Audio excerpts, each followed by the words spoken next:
Good evening, everybody. On behalf of the Department of Athletics, it's our pleasure to welcome each of you to the RMU Athletics Hall of Fame induction ceremony. We welcome our alumni back as we honor our legacy and we build on the future of RMU Athletics. For those of you here tonight that I have not had the pleasure to meet, my name is Chris King. I'm the Vice President and Director of Athletics, and I'll open up today's ceremony.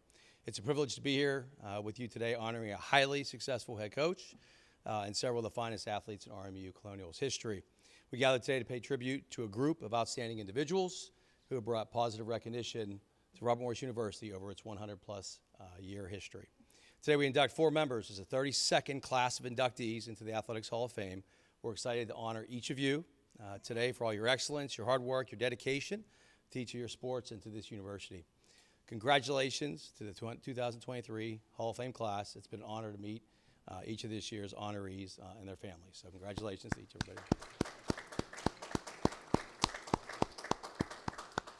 Today's Master of Ceremonies is the voice of the Colonials since 1987, Chris Shovlin, who was inducted himself into the RMU Hall of Fame in 2012. Chris serves as the play-by-play voice for the RMU football and men's basketball for the past 37 years, including a 2-hour game this afternoon. So we hope he keeps his voice throughout the rest of the ceremony. I want to thank Chris for his commitment and dedication to RMU Athletics and appreciate his emceeing this evening's special event. At this time, please welcome the voice of the Colonials, Chris Shovlin, to the podium.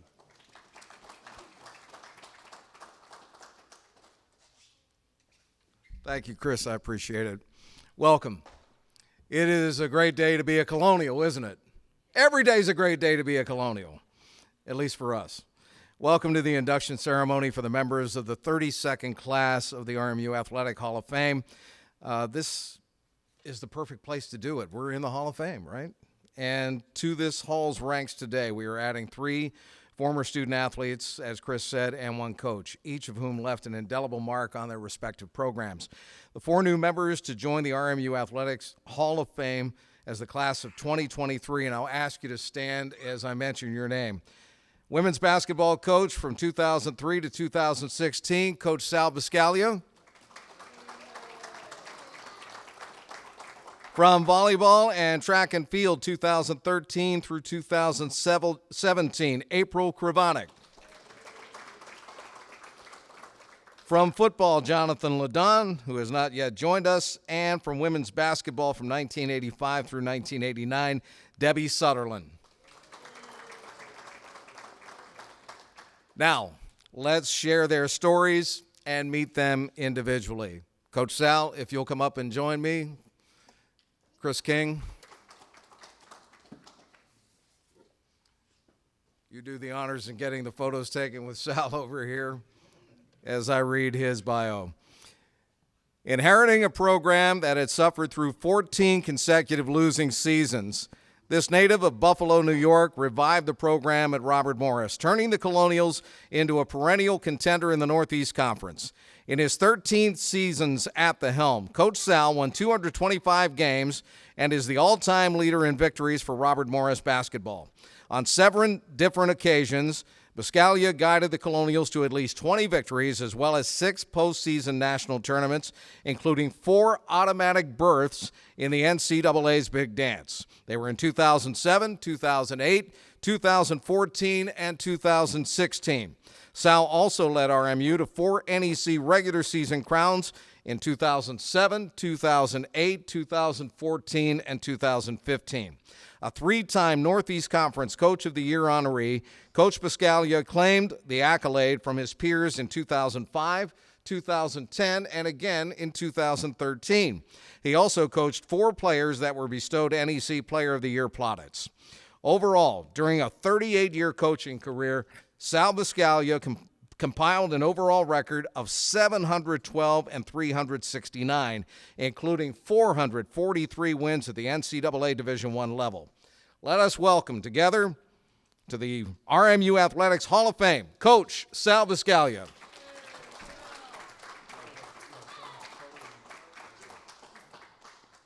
Well, first of all, I want to thank Marty for putting this together and Chris for your support, and I just want to tell you your phone call meant a lot to me.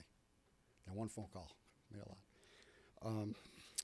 When I went to the post office, when I was going to submit my resume for a number of schools, because I really wanted to get out of New York. I had 5 years in New York City.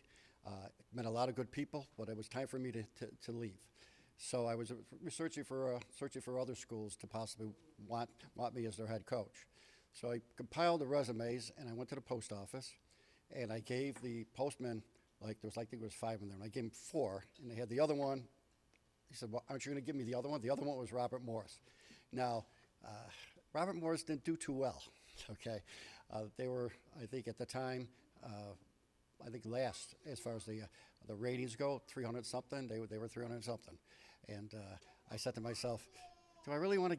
I said, I don't know if I really want to give you this. Do I really want to go to a program that you really have to build up, and it would take a lot of work? But I said that with that. It was at that time it was only like $10 for So I gave him it to him. He said okay, and then it started there. And then Dr. Susan Hoffaker, God rest her soul, I only had the pleasure of working for her for 1 year. She came down with cancer, but she really believed in me. And when I had her in the office, when she had me in her office, she said, Sal, you think we could turn this around? Then she handed me the schedule. And one of the teams on the schedule was, I thought was Seton Hall. And no disrespect to Seton Hill, but I'm not from Pittsburgh, so I never heard of the Seton Hill. So I said, Dr. Hoffaker, Seton Hill, isn't that supposed to be Seton Hall? Coach, we need a win. It's Seton Hill. So it was, because they didn't have too many wins. So I just want to thank her, for believing in me. And Craig Coleman is not here today. He was going to come, but he's feeling really sick, and he's not here. But I really enjoyed working for him as well. But when you come up here and get this particular type of honor, you're not obviously alone. Definitely not alone. This honor includes a number of people. Of course, players, right, Joe? You got to have the players. That's what Joe would say. We need the players, okay? You'd always tell me that. Players. Players win games. But not just players. You need trainers, okay? You need trainers. And you need all those other, you need professors that will meet with the student athlete to try to help them attract them to Robert Morris. So you need administrators.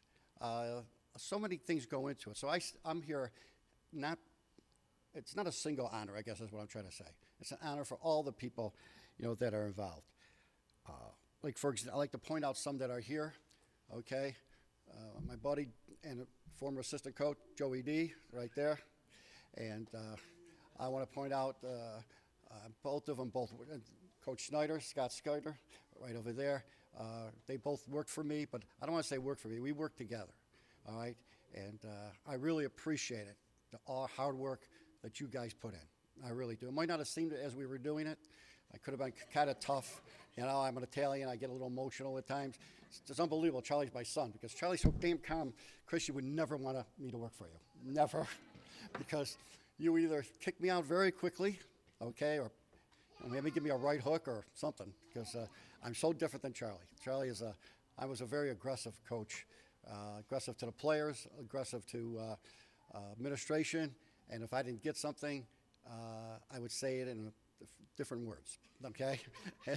And Craig Coleman was a great guy. He is a great guy, and he wouldn't hold any grudges. Okay? But anytime he saw me near his door, he says, oh, shit. What do you want? All right? But, and you also need other people, too. You need, besides the trainers, one guy that I got to tell you is he gives up all his time. He's like the best physical therapist. If you ever need physical therapy, you need to see that gentleman right over there, Tom McConnell. That guy, he believes in Robert Morris. He gives us all his time, and he does some great things with the team. Some great things with Tom. I'm going to tell you, I'll never forget. Great job. Okay? Winning a championship, is great. I love to win. I hated losing. Losing was the worst thing in the world to me. And I wasn't a good loser. One guy said, if you show me a good loser, I'll show you a loser, okay? Well, I wasn't a very good loser, okay? I hated to lose to anybody. I hated to lose to my brother, who I should thank, can't be here today, but who came back and forth and drove it. But he drove back and forth, I should say. Great brother. I wish he was here because I really do respect him and love him dearly. And of course, you have family. Like my two grandkids are here. My daughter-in-law is here, Roz. yeah, they're very, very, very, very important to me. And of course, Linda has put up with me for 20-something years. I don't know how in the heck she does it. She drove back and forth. But one reason I took the job for Robert Morris, so she didn't have to drive 3.5 hours from Buffalo. 7 hours from Buffalo, but only 3.5 hours here. So I hope you appreciate that, Linda. Okay, thank you. Okay, but winning championships and going to the NCAA tournament is awesome. It really is awesome. But you know what I cherish the most? Okay, what I cherish the most is the people that really cared about me, the people that really supported me. I really cherish, Joe, three things I really cherish. I cherish being with my friend. I really do. We've known each other for 30 years, and that's the best guy. I'm kind of getting a little emotional. He is one great individual and a great coach. He's in the Hall of Fame, a couple Halls of Fames. So, Joe, thank you. Thank you. And the other thing the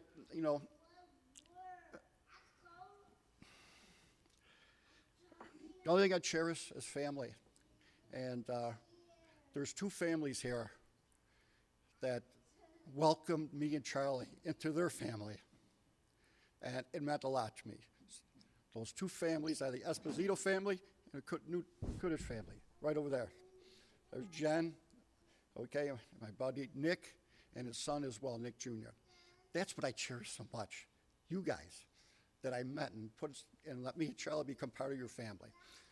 You know, that was so important. And then the other family is the Esposito family. Those three right back there.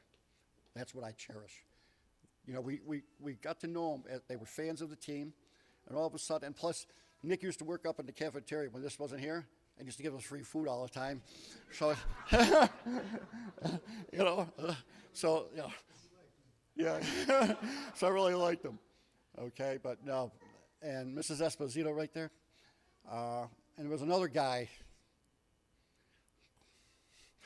who I really loved. His name was Rocco Esposito. He was a great man. A great man. And we really loved each other. And I will never forget him as long as I live. What a great man. You guys are really fortunate. Rocco, I know you're up there. I love you, buddy. But there's one person that really made this happen. And Charlie always just used to say to me, let's talk about what's reality. Let's not fantasize, let's reality. Well, Charlie, this isn't fantasizing. This is reality. I cherish being with my son for 18 years coaching. Now, we used to go at it, and Scott, Coach Snyder would be in that film room, and oh my God, sitter said, holy Christmas, they're going at it again. I think they're going to hit each other. I mean, we'd take it 2 hours because I couldn't make a damn decision whether we should, trap the ball screen or go under. And that's only one part of the game. And we'd be there for 2 hours going at which ones we should do. So we never really hit each other, but it came close. It came close. But Charlie, you know what it means to me to coach with your son, to have all the winning there and the hugs. That meant so much to me. And I tell you one thing, Charlie's a great coach. I mean, he's outdoing me. I mean, he did outdo me. 4-time conference coach of the year. His grade point average in his team is number 1 in the country this year. Number 1. Okay, in the whole country. And prior to that, always in the top 5. When I was coaching, we were not there. We were not there. So, and the last thing I'll just say, because I know I don't want to go too long, is I'll tell you a story. I'm going to do the story, Chris. I can't help myself. All right? There was a kid. She's like, what was she, Scott, 6'7", Anna? Yeah, she's 6'7". Now, there's not too many females that are 6'7". And there are not too many females that are 6'7" and play basketball. Okay? So I found out about this kid from Lafayette.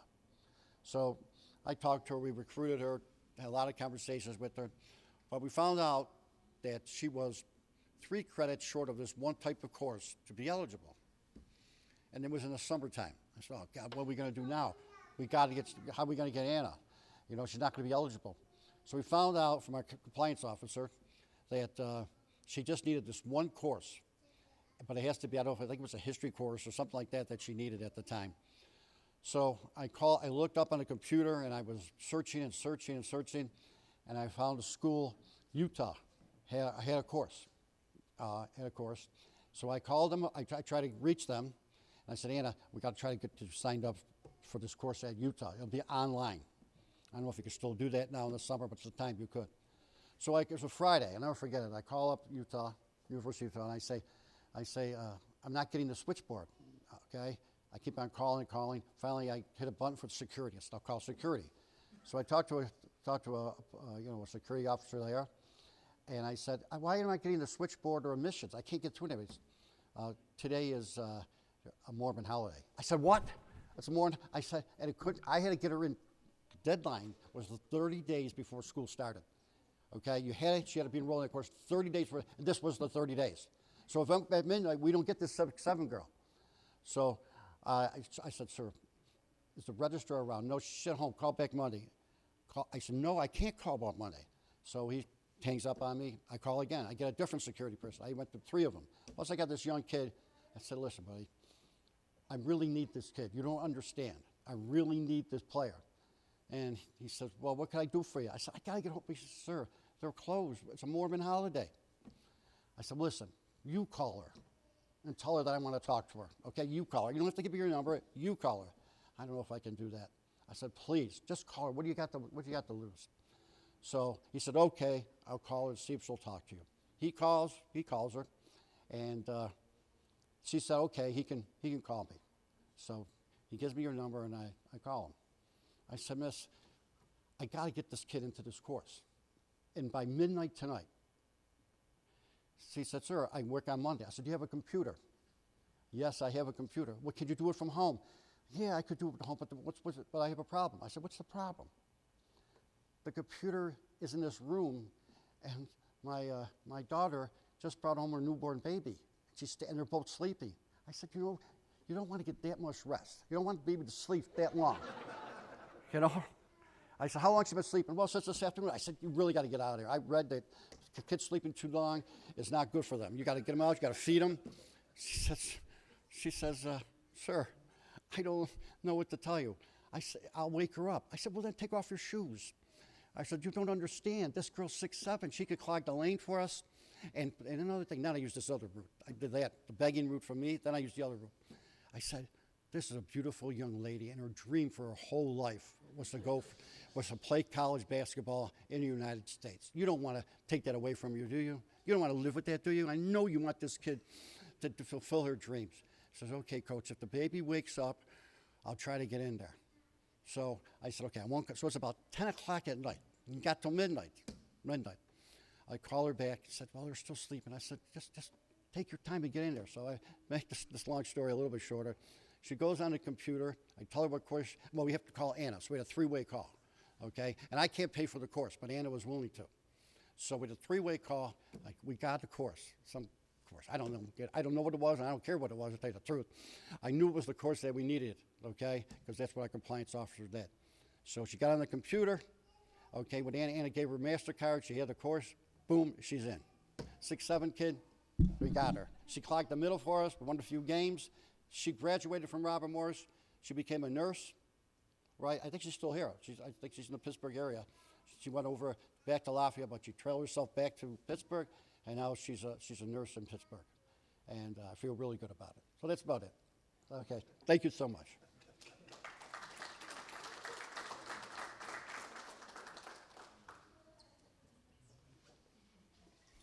That is stick-to-itiveness. All right, Coach Sal, thank you.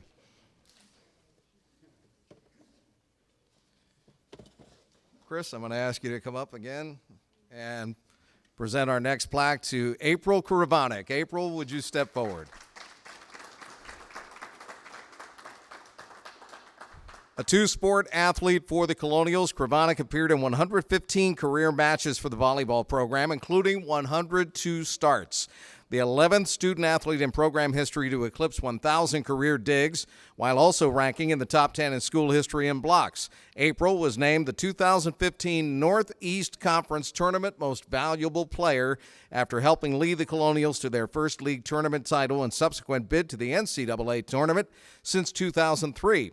In victories over Bryant and Long Island en route to MVP accolades, she compiled 30 kills, a .394 attack percentage, and 23 digs. Now, in track and field, this native of Latrobe concluded her career as the program's indoor record holder in the shot put while owning 6 of the top 10 distances in program history. Her school record throw of 14.06 meters came in Boston at the 2016 ECAC Championships, helping her finish 4th out of 21 competitors and earn all East honors for the second time.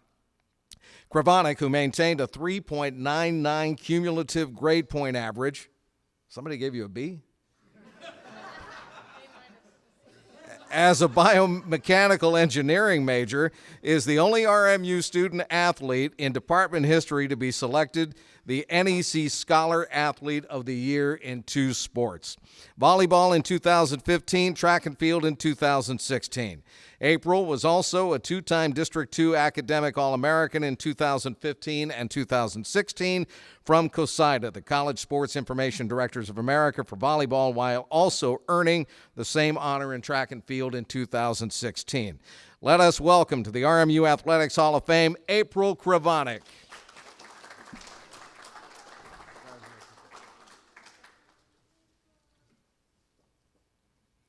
I think it was physics 2, A-, I don't know. For some reason, the days just seem to be flying by faster than ever for me in my life lately, but I'm really thankful to be able to pause today and take a look back on my career at RMU and my athletic career as a whole. I'm thankful to be celebrating this prestigious honor, an honor that honestly took me by complete surprise when Danny and Sarah told me about it earlier this fall, alongside such talented and accomplished class of 2023. Congratulations to you all as well on your prestigious honors. I first and foremost need to thank my family and God for giving me strength and being with me every step of this journey. If it wasn't for all of you, I know that I wouldn't be here today, so thank you for all of the support you've provided over the years. And of course, there's been many, many, many teammates along on this journey as well, and I know I wouldn't be standing here without them either. I'm so grateful that my RMU coaches, Danny, Sarah, Nash, and of course Nash's wife, Amy, as well, were able to join me tonight as well. I think each of you deserves a piece of this recognition because it was you guys who saw my potential, challenged me, supported me, and helped me grow into the person that I am today. Thank you for imparting your far-reaching knowledge of each sport and for being such great role models in my life.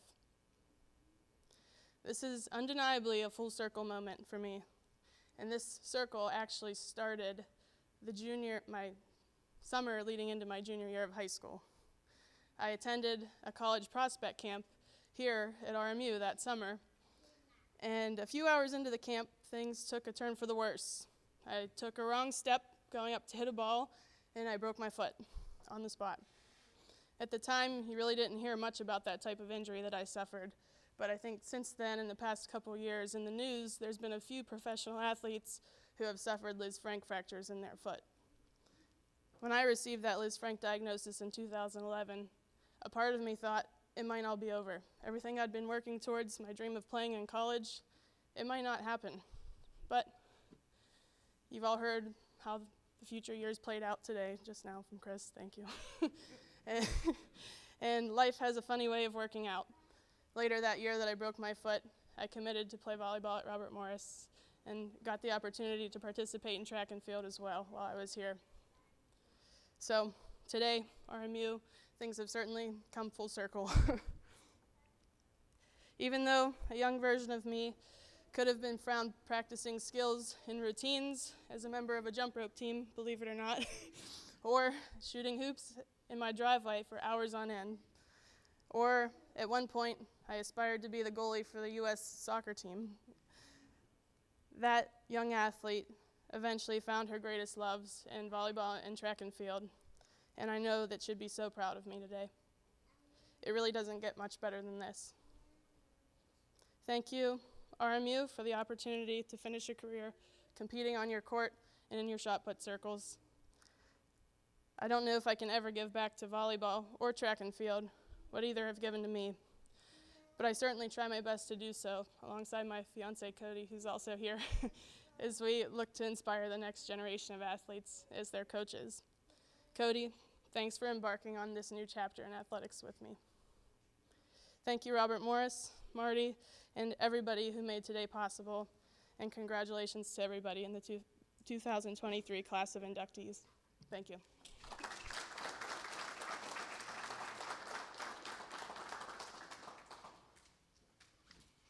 April, congratulations. We're so proud.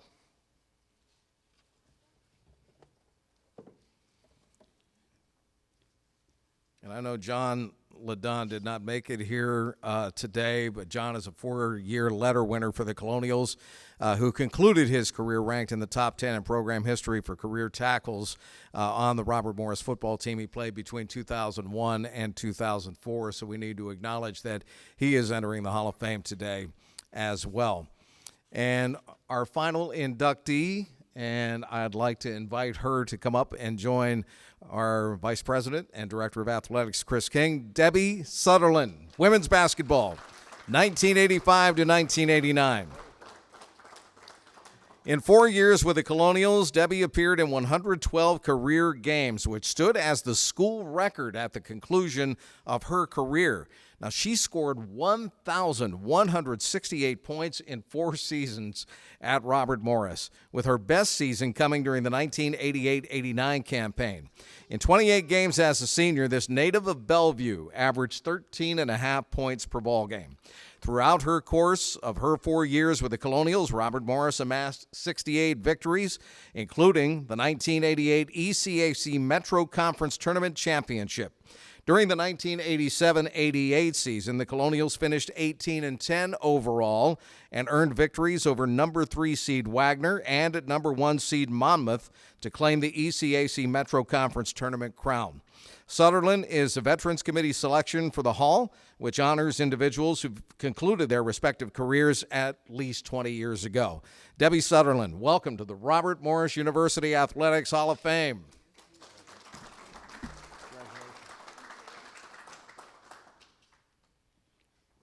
For anyone that knows me, public speaking is horrible, but I will make one comment for those of you that didn't pick up on that. That means I'm officially old.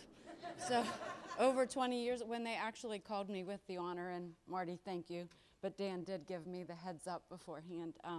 I did say, you do know I graduated over 30 years ago, right? And he's like, yes, we do. We're well aware. But I was very honored,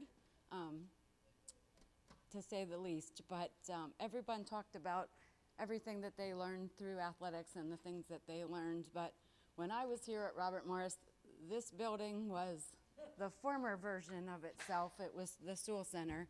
I was the first class to have played in what was the foundations of this building. Before me, they played at John Jay. So it was an honor to play here in the first of this building, but my freshman year, by the time we started, we only had 6 people who were eligible to play and physically able to play because we had 4 injuries and 2 transfers who couldn't play. So I got to start my freshman year. And I played every game since then and started all the 4 games, all 4 seasons here. So it was a good time. It was definitely different than it is today. This is amazing here. I had a lot of good memories. Dan was not able to come today. I said to Sal earlier, I had a true love-hate relationship with my coach at the time. For those of you that know Dan, he's probably only about this tall, so many of his players stood over him. I was one, and I would just kind of glare at him, and he would glare at me, and he'd be like, Sutherland, just do your job. And I was like, okay. So, but the best part, I think, of playing here at Robert Morris, and my husband will cringe as I say this, but we had 6 players, so Dan had to bring in, couldn't scrimmage other girls, NCAA rules, whatever. He would recruit men from the guys from the John Jay Center who would be playing intramurals to come in so we could literally scrimmage against, have people to play defense against us as we were doing our practices. So that is officially how I met my husband today. We've been together ever since. My children have both played sports in college. have the same love of the game and the drive to win. So this is just an honor for me, albeit a long time ago. And for those of you that are counting, every other player up there, from the 6 of us that played the year that we started really winning and playing, we were very conditioned, but their names are all up there as well. So I just happen to be the last one, the old one. But it's truly an honor. We had a lot of fun playing. My parents got to see the majority of those games, and I'm so happy and blessed that they're actually able to be here today with my children. So it's a blessing, and I appreciate everything that you've done. And thank you very much. It was a great day.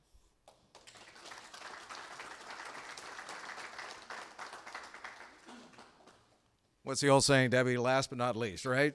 Absolutely. Ladies and gentlemen, let's hear it for the 32nd class of the Robert Morris Athletics Hall of Fame. Please, if you will, one more round of applause for Sal Biscaglia, April Kravanik, Jonathan LaDunn, and Debbie Sutherland. Congratulations. Welcome to the Hall of Fame. I hope you enjoyed your day.